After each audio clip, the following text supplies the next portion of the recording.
Estamos desclasificando aquí la historia. Este personaje, Tito Arias, que como dije, tiene sus áreas grises y sus áreas también donde él es un rol importante. Decía Ramiro que el movimiento entonces se comienza a gestar y nace de un error táctico, porque se pierde lo que era la guía de navegación y van a parar en el lugar de Calobébora. Imagínense ustedes lo cercanos que estaban. ¿Ok? Entonces, háblanos más. Entonces, ¿qué ocurre después? Bueno, vuelvo a insistirte en el escenario nacional que había. Tú sabes que después de los sucesos de mayo del 58 surgió un movimiento terrorista que ponía bombas. Puso como 10, 15 bombas en la capital. Bombas de humo y de ruido. Ajá. ¿No?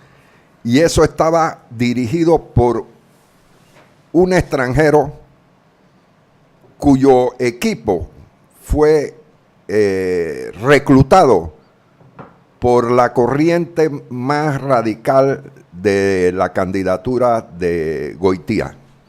Víctor Florencio Goitía. Que su propaganda central era Goitía o el caos. ¿Así? Esa era la consigna. Era un ayatollah. En esa época aparecían en las madrugadas las consignas en las paredes. Hoy sería fundamentalismo puro, ¿no? Sí, entonces en la entrada del Coca-Cola estaba en las paredes Goitía o el caos. Ajá. ¿No? Claro, ganó Ernesto de la Guardia, ¿no? El caos. ¿Ah? No, evitamos. Pero un grupo, o sea, que había un escenario, además la influencia de la Revolución Cubana o de los procesos revolucionarios en Cuba era impactante, impresionante. Era el momento de la moda, ¿no? No, ¿sabe por qué? Porque Bohemia era la primera revista de circulación en Panamá. Era el manual, el texto de lectura de toda la gente madura del país. Había de todo. La verdad, era una revista completa. Y esa revista, aunque tenía una edición interna y una internacional, en la internacional se inclinaba por señalar la crudeza de la guerra que se desarrollaba en Cuba. Entonces, nosotros éramos una sociedad informada, motivada en lo que estaba ocurriendo antes de la victoria de la Revolución Cubana. Y una juventud muy precoz en esa época que se nutría.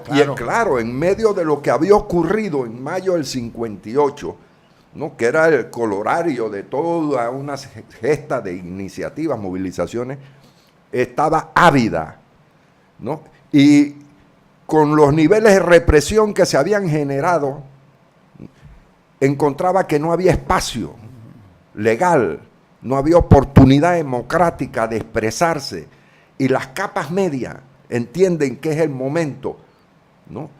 de tomar posiciones más radicales. Y es fácil reclutar, obtener, y comienzan a surgir movimientos como el MAR, como el BAN, que eran expresiones radicalizadas de las capas medias que venían de la confrontación de mayo. Entonces, en ese caldo de cultivo actuaba el honorable Tito Arias. Y dime, ahí se echaron al Consejo Municipal. El capital no fue en febrero, sí. Pero de ese mismo año. Ahora, Ramiro, en el pero Ernestito apoyó ese movimiento. Ese cabildazo porque le pasó la cuenta a un sector que estaba enfrentado a él. Quiero señalar algo que porque es importante. Porque el presidente, bueno, aquí no se puede mencionar. Sí. Hay que decirlo. Luis Galindo. Claro. Pero ¿saben qué? No, aquí se menciona. Aquí la historia es la historia y nosotros nos damos la espalda de eso. No, la gente muy... ¿Saben qué? Mira, lo que no se habla en las escuelas, como decía Milton, aquí están escuchándolo ustedes. Háblanos los cubanos, llegan a Panamá. Bueno, se equivocan. En nombre de Dios, se equivocan. Pero entonces, es que hay otra operación por el lado Pacífico que encabeza Gigi Jiménez y que desembarca en Santa Clara. Déjame decir, Gigi Jiménez era un hombre de confianza de Tito Arias, que a la postre, ya cuando Tito Arias gana la diputación, hay una disputa porque Arias, como decimos en Panamá, como que pretende jugar vivo, no cumple la palabra, y Gigi Jiménez le dispara y lo deja parapléjico en silla de ruedas hasta el último día de su vida. Exacto. Continúa, Ramiro. Los cubanos están en Panamá ya, entonces, ¿qué pasa? ¿Cómo se sofoca ese movimiento? ¿Quién es el que los recibe? O sea, ¿quién como se habían equivocado de sitio, no hay nadie que las fuerzas de apoyo interna no están presentes. O sea, los que tenían que ser los complotados, ¿no? Claro, la estructura de apoyo, la base logística, no está allí, porque ahí no era donde debían desembarcar, era en Calobébora. En Calobébora. Lejos del nombre de Dios. Sí. Entonces, ¿quién es el primer testigo de ese desembarco? Cerca del Cerro Tuti. El maestro Romero. Ajá. Romero es que se llama el que luego hace... el micrófono, Ramiro. El profesor Romero, que luego fue embajador, creo. Paulino. Paulino Romero. Hombre, era maestro allí. Era maestro. Sí. Era maestro y es el primero que observa eso. Claro, posteriormente llega la base operativa de Colón, donde estaba Tito Huk y una serie... La mayor parte era Kiko Huk, que fue mi vecino, a quien conocí. De Colón, claro. Sí, que era el ala radical del del arnulfismo. Ajá. Y por el otro lado estaba otra ala radical de lo que era el movimiento juvenil, estudiantil, que se hace presente en Santa Clara, pero también en el Cerro Tuti. Los cubanos, ¿qué pasa cuando los cubanos son detectados? ¿Qué es lo que ocurre? Háblanos un poquito de eso. Bueno, eso marca el fracaso, el haberse equivocado de punto de desembarco. No hay estructuras de apoyo, no hay trabajo de comunidad, no hay líderes de... No había GPS en aquella época. Y rápidamente el gobierno pide ayuda a la OEA y la OEA interviene. Se organiza la gente aquí. Así. La derecha se organiza.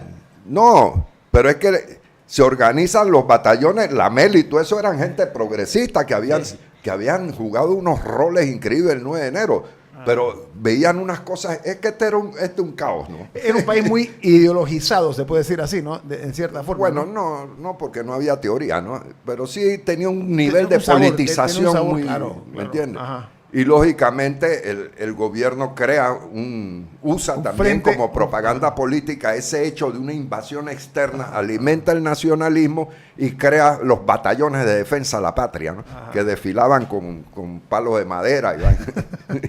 Pero la OEA sí intervienen los Estados Unidos, intervienen países amigos. Sofocan todo. Que proveen, por ejemplo, armamento, control visual a través de aviones y demás.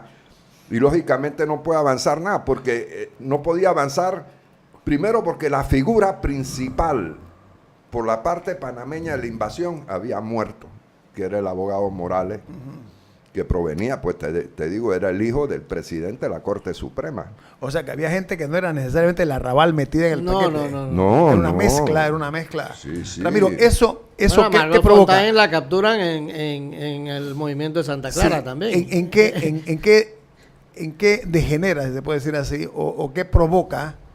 ¿Qué viene después? ¿El siguiente paso histórico? No, ahí se da un proceso negociador con el gobierno cubano, un tirijala. Diplomático. Sí, diplomático. Algunos cubanos se quedaron en Panamá. Y discurso, interviene Fidel y tira sus arengas y el gobierno por acá responde. Y en la OEA, en fin, hasta que finalmente se da un proceso negociador, llega Tito Arias, que es un personaje interesante de la historia. Llega una comitiva y se lo lleva con su armamento. Ahora, Ramiro, así como se llevaron el barco coreano, igualito. ¿Cómo? Es que a Tito Arias lo detienen en un yate con un cargamento de armas, donde está la Fontaine. ¿Pero en el Pacífico, en el Atlántico, dónde? En el Atlántico. No, en el Pacífico.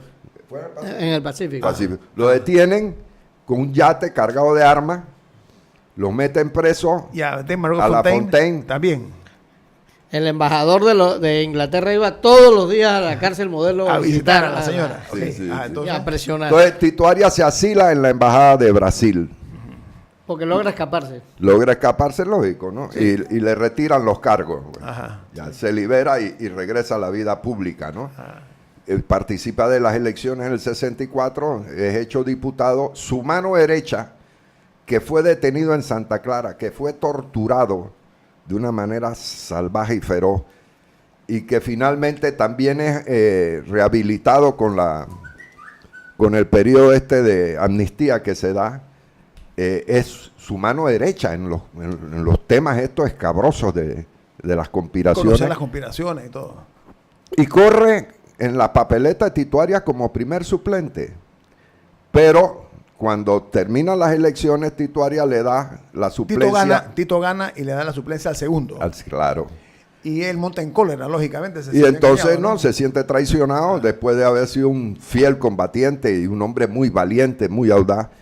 Y le mete los 2 tiros. Eso fue el área de calle 50, fue el Sí. incidente. En el cruce. En el cruce de calle 50. 2 semanas después. Frente a Dominos. Eso marca ya pues El final del fenómeno. del fenómeno Tito Arias. Sí. Y las diferencias entre Armodio y Arnulfo eran también muy marcadas. Eran 2 personalidades absolutamente distintas. Realmente era muy poco usual en la política esto, porque leí un libro que se llama Requiem por la Revolución, que se lo recomiendo, amigos oyentes del maestro Contre Porras, léanlo, se llama Requiem por la Revolución. Es un compendio de historias de personas que conocieron al doctor Arnulfo Arias Madrid, y ahí está Chinchorro Carles, toda la gente pues que conoció a Arnulfo y que compartió con él. Permiso, Rubén. Y en ese libro sale un testimonio que Arnulfo Arias, el doctor Arnulfo Arias y el doctor Armodio Arias nunca se trataron de, hey, ¿cómo estás Arnulfo? Hey, ¿cómo estás Armodio? Se decían doctor Arias. Interesante, ¿no? Los hombres de esa época. Es que a Arnulfo Armodio le llevaba... pero qué distinto eran esos 2 hombres, 15 años físicamente. A Arnulfo. Entonces, Arnulfo fue un hijo de esos destiempo, ¿no? Que lo tuvo el matrimonio. Arnulfo tuvo unas hermanas mujeres que se casaron con coroneles norteamericanos, y esa ala de los Arias se perdió, porque en esas disputas familiares, ellas protegieron a Arnulfo Arias, las hermanas, y fueron las que la educaron. Pero cuando Arnulfo ingresa en política, Armodio quería ser el jefe, pero Arnulfo... un hombre dominante. Me parece fascinante este tipo de es una cosa interesante. Lo mencionaba fuera de micrófono, que este es el tipo de historia de Panamá que deberíamos conocer en la escuela. O sea, creo que hay gente que no le conviene. Pero creo que estamos perdiendo mucho como sistema educativo al no realzar qué fue lo que realmente pasó en nuestra historia patria y dejarlo tan Sí.